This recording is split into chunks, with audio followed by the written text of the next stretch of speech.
વ્રત ના હોય ને તો પણ ખાવાની મજા આવી જાય ને તેવી મેં આજે કાચા કેળાની સૂકી ભાજી બનાવી છે. તો તેની માટે સૌપ્રથમ તો મેં અહીંયા 4 જેટલા કાચા કેળા લઈ લીધા છે.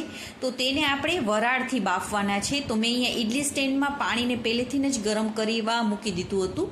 તો પાણી ગરમ થઈ જાય ને ઉકળી જાય ને એટલે આપણે જાળીવાળી ડીશ રાખી દેવાની છે અને તેમાં આપણે 4 કેળાને ગોઠવી દઈશું અને 20થી 25 મિનિટ માટે તેને બાફી લેવાના છે. તે બફાઈ જાય ને એટલે તેને આપણે બહાર કાઢી લેશું અને થોડી વાર માટે તેને ઠંડા કરી લેશું. ઘણા લોકો આને કુકરમાં પણ બાફતા હોય છે. તે રીતે પણ તમે કુકરમાં થોડું પાણી નાખી 1 થી 2 સીટી જેટલું તમારે કરી લેવાની, તો પણ કેળા તમારા સરસ બફાઈ જશે. તો હવે તેના આપણે 4 કટકા કરી લેવાના છે. તમને જે મોટા કટકા જો કરવા હોય ને તો તમે મોટા કટકા પણ કરી શકો છો, પણ મેં અહીંયા 4 જેવા નાના નાના કટકા કરી લીધા છે. તો બધા કેળાના આપણે 4 કટકા પહેલાં કરી લઈશું. હવે આપણે બટેકાની સૂકી ભાજી જેમ બાફતા હોય ને તે રીતે જ આપણે આનો પણ વઘાર કરી લઈશું. તો 2 ચમચી જેટલા તેલને ગરમ કરી લેવાનું, તેમાં આખું જીરું નાખી દઈશું, સાથે થોડા લીમડાના પાન નાખી દઈશું અને 1 ઝીણું સમારેલું ટમેટું, સાથે આદુ અને મરચાંની પેસ્ટ નાખી દઈશું અને સાથે મેં અહીંયા બીને થોડા ક્રશ કરી લીધા હતા તે પણ નાખી દઉં છું, જેથી કરીને બી આપણા શેકેલા નથી ને તો તે પણ એકદમ સરસ એવા તેલમાં સરસ એવા શેકાઈ જશે, તેનો સ્વાદ બહુ સરસ આવશે.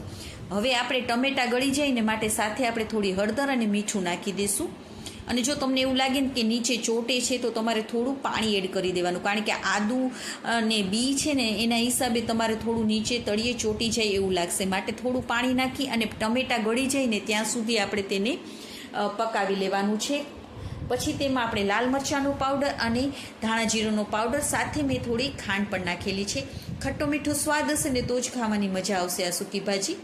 તો 1 થી 2 મિનિટ માટે તેને પણ આપણે સતળાવા દઈશું. તે સતળાઈ જાય ને એટલે કાચા કેળા જે બાફીને રાખેલા છે તેને નાખી દઈશું, સાથે 1 લીંબુનો રસ એડ કરી દઈશું અને બધાને આપણે મિક્સ કરી દઈશું. એકદમ ટેસ્ટી એવું લાગે છે અને જે વસ્તુ તમે ના ખાતા હોય ને તેને તમે સ્કીપ કરી દેજો.